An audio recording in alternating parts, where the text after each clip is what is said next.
Now comes the another very important term called upthrust.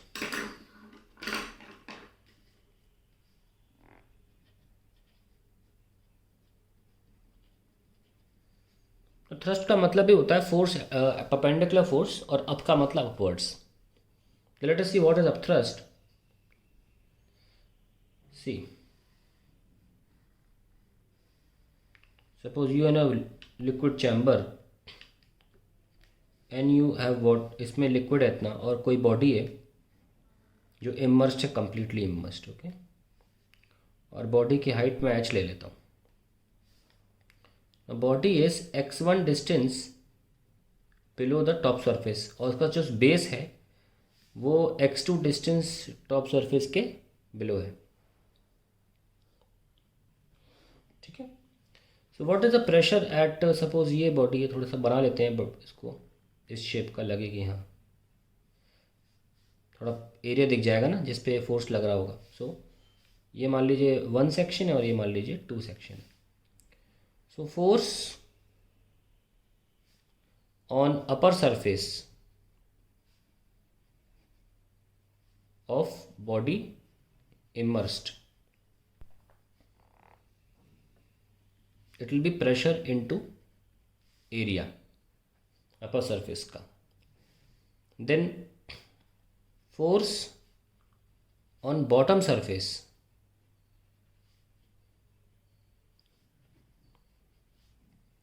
और body, तो इसको मैं ऐसा करता हूँ F1 लिख लेता हूँ और ये F2 हो जाएगा P2 into A. Now we can write down the difference in force. F2 minus F1 is equals to P2A minus P1A. मैंने F2 माइनस F1 इसलिए लिखा क्योंकि बहुत ऑब्वियस सी बात है कि डेप्थ के साथ प्रेशर बढ़ता है तो P2 ज़्यादा रहा होगा. P2 minus P1 into area gives me F1, F2 minus F1, और this is the net upward force क्योंकि F2 ज़्यादा है. Since F2 is greater than F1, it is the net upward force acting on body. This net upward force acting on body, net upward force acting on body. अब आगे बहुत important लिखने वाला हूँ मैं, बहुत इंपॉर्टेंट लाइन लिखने वाला हूँ, बहुत ध्यान से सुनना. एक्टिंग ऑन बॉडी क्या लिखा? This net upward force acting on body solely due to difference in pressure. Yes और नो? डिफरेंस इन प्रेशर, और तो कोई कारण नहीं है ना. solely due to difference in pressure is called upthrust. So finally you can write it as FB, buoyancy force बोलते हैं इसको, buoyant force या buoyancy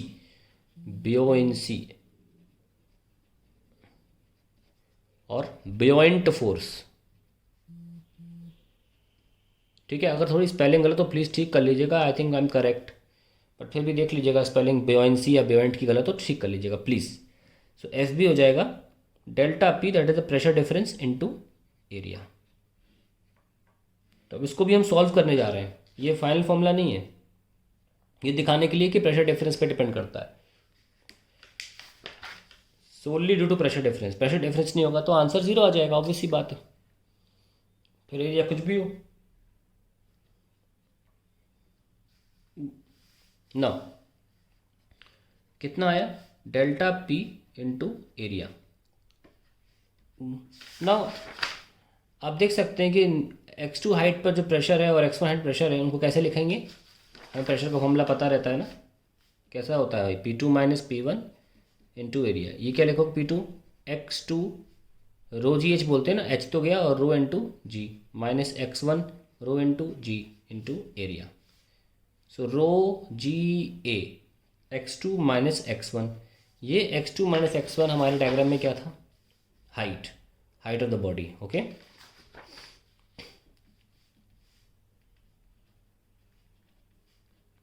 h.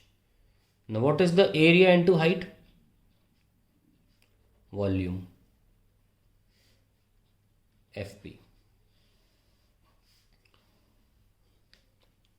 अब बहुत से लोगों को लग सकता है कि वॉल्यूम जो था वो हाइट हमने बॉडी की ली, तो वॉल्यूम, ये वाला वॉल्यूम जो है ये वॉल्यूम ऑफ बॉडी हुआ।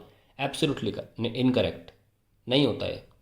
वॉल्यूम ऑफ बॉडी नहीं है ये। वॉल्यूम बॉडी तब तक मान सकते हो जब तक बॉडी पूरी तरह इमर्स्ड है। ध्यान रखना, it is volume of liquid displaced by body,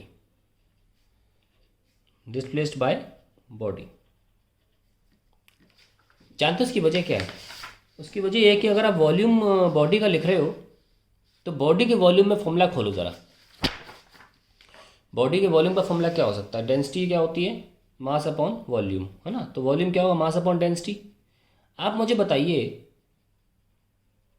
यहाँ पे अगर आप वॉल्यूम बॉडी का मानते हो तो फिर डेंसिटी बॉडी की लिखनी पड़ेगी, है ना। मास बॉडी का लिखना पड़ेगा। लेकिन ज़रा खुद गहराई से सोचिए, सपोज यहाँ पे कॉपर है और दूसरे एक्सपेरिमेंट में यहाँ पे आयरन आ जाता है, क्या मेरे अपथा से फ़र्क पड़ेगा? भाई मैं तो केवल एरिया ले रहा हूँ और हाइट ले रहा हूँ ना। मैं तो केवल टॉप सरफेस का एरिया ले रहा हूँ, ये बॉटम सरफेस के एरिया ले रहा हूँ, हाइट ले रहा हूँ। बॉडी की प्रॉपर्टी पे तो कोई फ़र्क नहीं पड़, बॉडी की प्रॉपर्टी से तो मेरे F2 माइनस F1 पे कोई फ़र्क नहीं पड़ रहा। तो मैं अगर यहाँ कॉपर ले लेता हूँ, यहाँ आयरन ले लेता हूँ, या कुछ भी ले लेता हूँ, भारी हल्का, पानी से भी हल्का, कॉर्क ले लेता हूँ, कुछ भी ले लेता हूँ, मेरे अपथ्रस्ट पे तो कोई फ़र्क नहीं पड़ने वाला ना। इसीलिए ये बहुत बड़ा मिसकंसेप्शन होता है कि अपथ्रस्ट में बच्चे सोचते हैं कि क्योंकि volume area into height body का लिया तो वॉल्यूम ऑफ बॉडी है। Absolutely wrong. It is not volume of body, it is the volume of liquid displaced by body. Hindi में मतलब जितना बॉडी ने पानी की जगह ले ली उसको ले रहा है, बस, दैट्स इट। सो हम आपको ये बात रटवाने के लिए एक बात चीज़ बहुत इंपॉर्टेंट बताता हूँ कि ऐसे भी पहचान सकते हैं कि ये डेंसिटी किसकी थी? लिक्विड की। तो ये सब कुछ लिक्विड के बारे में है। तो upthrust is due to liquid by the liquid, due to liquid pressure difference जो है, प्रेशर डिफरेंस उस हाइट की, बॉडी की हाइट के अलोंग, और it is due to the liquid only. इसका बॉडी से कोई ताल्लुक नहीं है, बॉडी की इनहेरेंट प्रॉपर्टीज से, मास से, डेंसिटी से कोई ताल्लुक नहीं है, ठीक है। सो कोई भी बॉडी होगी ना, हल्की, भारी, कोई फर्क नहीं पड़ेगा, अपथ्रस्ट सेम आता रहेगा आपका। तो अपथ्रस्ट का फॉर्मूला क्या है? Density of liquid gravity into volume of the immersed body. ऐसे लिख सकते हो आप, वॉल्यूम ऑफ इमर्स्ड बॉडी। अगर पूरी तरह इमर्स्ड है, ध्यान रखना, पूरी तरह इमर्स्ड है तो आपको वॉल्यूम ऑफ बॉडी, मैं ऐसे क्यों लिखवा रहा हूँ? For numerical purpose. होता नहीं बॉडी का volume, it is not body का वॉल्यूम। को बताऊंगा आपकी उसकी प्रॉब्लम क्या हो जाएगी फिर अगर आप बॉडी का वॉल्यूम सोचोगे। ध्यान रखें कि अगर आपको बॉडी इमर्स पूरी करके दी गई है तो फिर आपको इमर्स बॉडी का वॉल्यूम ले लीजिए, ओके। होता ये डिस्प्लेस्ड लिक्विड ही है बाय द बॉडी। तो अब सपोज आपकी बॉडी पूरी की पूरी डूबी ही नहीं, आधे अधूरी डूब गई लो, तो अगर आप वॉल्यूम बॉडी रटते रहोगे ना तो फिर आप पूरा वॉल्यूम ले लोगे इस जगह पर। अगर इस केस में आप पूरा वॉल्यूम ले जाओगे, नहीं, इस केस में उतना ही वॉल्यूम लेना है जितना इस इमर्स्ड पार्ट ने, इसलिए मैंने बोला इमर्स्ड बॉडी। अब ये आप लिखोगे तो फिर आप हमेशा सही करते चले जाओगे। इमर्स्ड पार्ट की बात की जा रही, केवल पूरी इमर्स्ड है तो पूरी बॉडी का वॉल्यूम ले लो, जितनी इमर्स्ड है उतना वॉल्यूम ले लो। लेकिन ये बात ध्यान रखना, ये वॉल्यूम एक्चुअली में वॉल्यूम ऑफ लिक्विड डिस्प्लेस्ड होता है, इसका बॉडी से कोई ताल्लुक नहीं है। बॉडी की इनहेरेंट प्रॉपर्टीज यानी डेंसिटी और मास से कोई कनेक्शन नहीं है। Volume of displaced liquid. इसको मैं एक तरीके से और समझाने की कोशिश करता हूँ इसी बात को। देखिए, सपोज एक कंटेनर ले लीजिए आप और इसमें एक स्प्राउट सा जगह बना लीजिए जहाँ से पानी निकल सकता हो। ये लीजिए,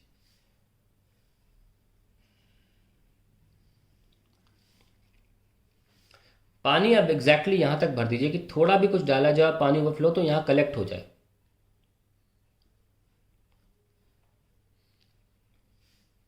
तो मान लीजिए आपने कोई बॉडी डाली, किसी भी शेप की, स्फेरिकल, कुछ भी शेप, तो पानी ओवरफ्लो कर जाएगा। पर क्योंकि यहाँ पे जस्ट ओवरफ्लो की पॉइंट पर हमने लेवल रखी थी पानी की, सारा ओवरफ्लो पानी जो है वो यहाँ आ जाएगा। ये जो वॉल्यूम है of liquid contained collected, liquid collected, ये exactly volume of body immersed के बराबर होगा। वॉल्यूम ऑफ बॉडी इमर्स्ड के बराबर होगा। और यही तरीका इस्तेमाल किया जाता है इरेगुलर शेप्ड बॉडी का वॉल्यूम निकालने में। यही तरीका इस्तेमाल किया जाता है। जो वॉल्यूम ऑफ लिक्विड कंटेन आप कलेक्ट करोगे एग्जैक्टली वही वॉल्यूम होगा जो बॉडी आपने डुबोई है। ठीक है। और अगर मान लीजिए ये तो खैर body which could be immersed, body which could be immersed की बात चल रही थी यहाँ। और अगर मान लीजिए कोई ऐसी बॉडी लेते हैं जो फ्लोट करती हो, ऐसे थोड़ा सा अंदर जाएगी, इतना पोर्शन गीला करेगी अपना, है ना। अगर ऐसी बात है तो मान लीजिए यहाँ आपने स्प्राउट बनाया था, तो ये कलेक्ट हो जाएगा यहाँ पे पानी, जितना भी इसके डूबने से ऊपर चढ़ेगा पानी वो सारा का सारा यहाँ पे चला जाएगा और कलेक्ट हो जाएगा। तो ये जो वॉल्यूम कलेक्ट होगा, volume of liquid collected is equals to volume of only immersed part. और बाकी से मतलब नहीं है, ठीक है ना, और बाकी से कोई मतलब नहीं है। तो ये बात पहले समझ लीजिए कि जो वॉल्यूम आपका इमर्स्ड पार्ट है,